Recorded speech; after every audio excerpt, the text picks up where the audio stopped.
Kweker Van der Kaai uit Belsum had maar liefst 16 hectare aan tomaten staan. Ierlijks werden er miljoenen tomaten verkocht. Maar dan liet ze 1% helft de merk neer. Die moet voortsmieten worden omdat ze net onder de eerste van de merk voldoen. De consument is tegenwoordig heel kritisch. En onze klanten eisen alleen maar het beste. Het beste van het beste.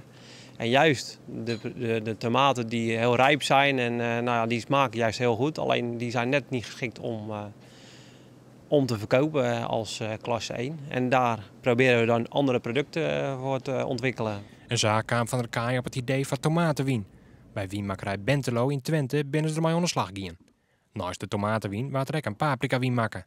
Die komen nou together op de merk als Vine Vega, door ze met groene te wien. En verrassend genoeg is de wien van tomaten net reed, maar wiet. Ja, dat klopt. Het is een witte wijn geworden van rode tomaten. Hoe kan dat nou? Ja, dat is namelijk zo dat als je het vruchtvlees scheidt van het sap, dan blijft deze kleur over. En er is niks aan toegevoegd, het is puur natuur tomatensap waar wijn van gemaakt is. De nieuwe wien uit Belsum werd juist het Gruts presenteren bij toprestaurant De Libreie in Zwol.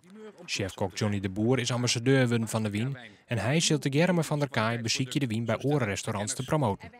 Het moet een vrij exclusieve wien worden. Maar hoe smaakt het er nou eens? Het is een heel bijzondere smaak. We hebben ook een paprika wijn daarbij. Van een kwekerij die paprika's kweekt, hebben we ook paprika wijn gemaakt. En daar proef je dan wel wat meer de smaak van paprika terug. En dat is juist wel heel leuk. De Frieske tomatenwien komt eerst alleen nog bij restaurants op de kaart te staan.